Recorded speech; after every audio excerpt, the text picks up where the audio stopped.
जिलाध्यक्ष परवेज द्विवेदी जी, मंच पर उपस्थित पूर्व सांसद कैलाश यादव जी, हम और आप इतनी गर्मी में दोपहरी में सब लोग समर्थन करने आए और जिसके लिए हम और आप लोग एक होकर के मदद करने के लिए तैयार है। ऐसे समाजवादी पार्टी इंडिया गठबंधन के प्रत्याशी विनय सागी, देवेश सागी भाई, उनके विनय सागी, अध्यक्ष जिला पंचायत रेखा यादव जी, विधायक। ये चुनाव जो होने जा रहा है, ये चुनाव न केवल हमारे आपके भविष्य का फैसला करेगा, बल्कि ये चुनाव करेंगे, बहुत धूमधाम से करेंगे। ये 14 में आए थे और 24 में चले जाएंगे। इन्होंने बहुत अन्याय किया है, बहुत लोगों को तकलीफ परेशानी पहुंचाई है, झूठे मुकदमे लगे हैं। बताओ, ये झूठे मुकदमे लगे समाजवादियों पे क्यों नहीं लगे? न केवल समाजवादियों पे, आम जनता पे भी झूठे मुकदमे लगा दिए। न जाने कितने लाखों की संख्या में है जिन पर सरकार ने झूठे मुकदमे लगाए। आप सोचिए, दिल्ली के मुख्यमंत्री को जेल भेज दिया, आम आदमी पार्टी के मुख्यमंत्री को। बताओ, झूठे मुकदमे लगा करके भेजा कि नहीं भेजा? अगर कोई आरोप है तो आरोप तो किसी के लिए लगा दो। आप आरोप लगा के ये भेज दिया और आपकी जो पोल हो गई इलेक्ट्रल बॉन्ड से, कोई सोच सकता है? हम और आप लोग भी कभी कभी कुछ कार्यक्रम करते हैं, लोग सहयोग करते हैं, 1000 2000 रुपए का सहयोग कर देते हैं, 5000 रुपए का सहयोग कर देते हैं, 1 लाख का जो संपन्न होता है वो सहयोग कर देता है। लेकिन सोचो, बीजेपी के लोगों को कितने रुपए की मदद हो रही है? 1000 करोड़ की, 600 करोड़ की, 500 करोड़ की, 400 करोड़ की। और उन्होंने तो उसको भी छोड़ा, जो वैक्सीन वाली कंपनी थी उससे ही पैसा वसूल लिया। जो कोरोना में वैक्सीन लगवा रहे थे उस कंपनी से चंदा वसूला कि नहीं वसूला? और उनसे चंदा इसलिए वसूला है, उन्हें डराया धमकाया, उन्हें झूठे मुकदमे लगाने के लिए कहा, ईडी सीबीआई इनकम टैक्स रेजनी। तो ये फांसी वाले घूम रहे, कभी कभी गुस्सा दिखाते हैं। इनकी नौकरी 3 साल की हो जाएगी और ये 3 साल बाद वापस आएंगे तो हमारे आपके साथी यही घूम रहे होंगे। कभी पत्रकार साथी पूछते हैं कि 3 साल की कैसे नौकरी हो जाएगी? मैं उनसे पूछता हूँ, बताओ, पूरे देश को किसी को पता था कि अगली 4 साल की नौकरी हो जाएगी? बताओ, आपको किसी को पता था कि आगामी रात नोटबंदी हो जाएगी? किसी को पता था कि जीएसटी लागू कर देंगे? किसी को पता था कि बीजेपी के लोग इलेक्टोरल बॉन्ड से हजारों करोड़ रुपए वसूल लेंगे? तो इसलिए ये भी सावधान है। फौज की अगर 4 साल की नौकरी हो जाएगी तो इनकी भी 3 साल की नौकरी बीजेपी वाले कर देंगे। और ये इसलिए कर रहे हैं क्योंकि इन्हें नौकरियां देनी पड़े, आरक्षण देना पड़े। ये लोग कह रहे हैं आजकल, बड़े बड़े जो दिल्ली से लेकर के और जो बीजेपी को कभी कभी सुला देते हैं, जो केवल भारत में नहीं दुनिया का सबसे खतरनाक परिवार है, इन्हें हमारे आपके परिवार की तो चिंता है, लेकिन इनके साथ एक सबसे खतरनाक परिवार है जो आरक्षण खत्म करना चाह रहा था। अब वोट चाहिए तो कह रहे कि आरक्षण खत्म नहीं होगा, आरक्षण नहीं खत्म होगा।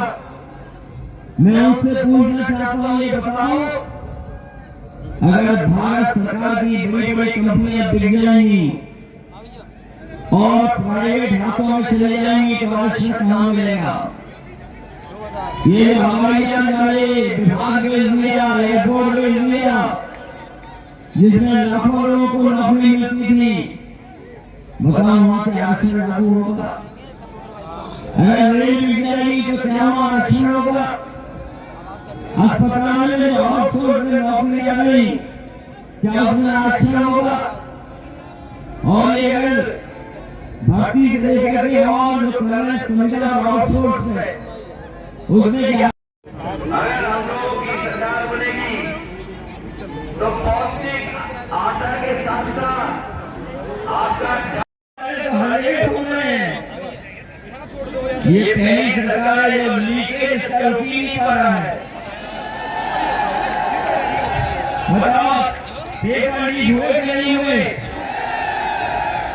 और अभी जब भर्ती गए थे नौजवान, पुलिस की भर्ती देखने गए थे, सब लाखों लाख बच्चों ने पर्चा भरा, जब घर लौट करके आए, घर रह गए तो पता लगा ये पुलिस की भर्ती का भी पेपर लीक हो गया। लाखों नौजवान ऐसे रह गया। मैं अपने नौजवानों से कहना चाहता हूँ, नहीं बने तो ये सरकार नौकरी नहीं देना चाहती है, इसलिए पेपर लीक करा रही है। और जब पहला पेपर लीक हुआ था तभी पकड़े गए होते तो शायद इतने पेपर लीक नहीं होते। पेपर लीक के कारण उत्तर प्रदेश में 60 लाख नौजवानों का इन्होंने भविष्य छीन लिया, उनको नौकरी नहीं दी है। जिन्होंने परीक्षा लिखी थी, अगर हम 60 लाख ही नाराज है सरकार से और उनके परिवार के 2 लोग और जोड़ दें माता, तो अगर एक परिवार में 10 बजे के लगभग रात में, उसके बाद मैंने सबसे पहले फोन किया था उनके परिवार को। और आप तो यहीं के हो, एटा का सांसद किसने बनवाया था जब भारतीय जनता पार्टी के लोगों ने उन्हें अपमानित किया था? खैर वो अलग विषय है। भारतीय जनता पार्टी ये याद रखे कि जो उनके सम्मान में कैंसर इंस्टीट्यूट जो बनी है, कैंसर इंस्टीट्यूट जो बनी है लखनऊ में, वो समाजवादियों ने बनाई थी। वहीं पर उनकी प्रतिमा लगी है। तो कम से कम हमारे मुख्यमंत्री जी को अगर अपने नेता का सम्मान करना है तो कुछ तो बड़ा करना चाहिए था। क्या मुख्यमंत्री ने समाजवादियों के बनाए हुए कैंसर रिसर्च इंस्टीट्यूट उसमें प्रतिमा लगाई है कि नहीं लगाई? ये सवाल नहीं है। सवाल ये है इसके पीछे वो लोधी समाज का आरक्षण छीनना चाहते हैं।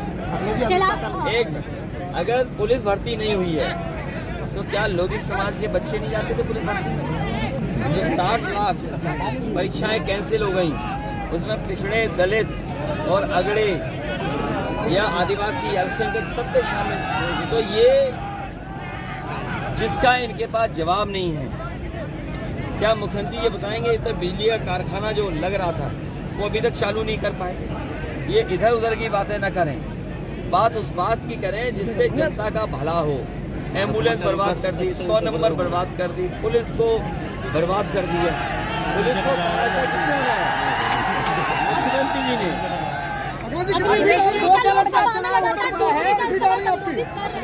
कॉन्फिडेंस क्या बोल रहे हैं?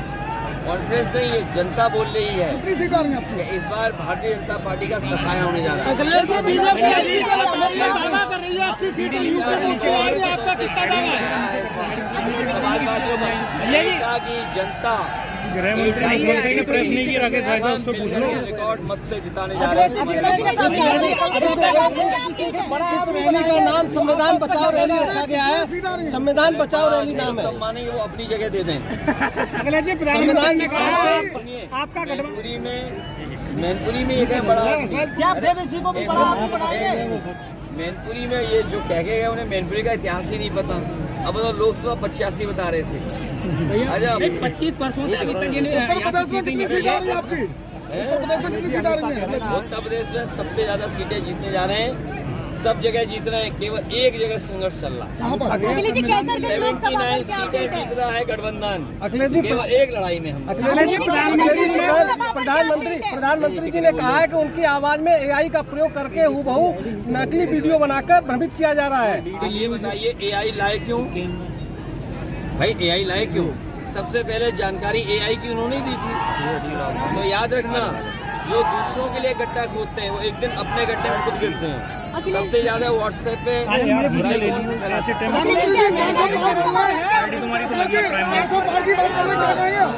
महंगाई से त्रस्त लोग बीजेपी की विदाई कर देंगे। भैया जी अभी तक भाजपा के किसी बड़े नेता ने यहाँ रैली नहीं की है। दो चरण के चुनाव में गठबंधन कितनी सीटें लेके आ रहा है? दो चरण के चुनाव मैंने आपसे कहा एक जगह संघर्ष है, बाकी 79 सीटें जीत रहा है। अखिलेश जी कैसरगंज लोकसभा पर क्या अपडेट? वो आप अपडेट दे दो तो हम भी अपडेट देते हैं। अखिलेश जी, कन्नौज पर कैसे मान रहे हैं? कन्नौज पे कैसे मान रहे हैं आपके लोकसभा? आपको चुनाव पता नहीं 79 में कन्नौज नहीं अखिलेश जी, प्रधानमंत्री ने कहा है आपका गठबंधन और भी इसमें दागा। अखिलेश जी पार्टी बात कर रहे हैं।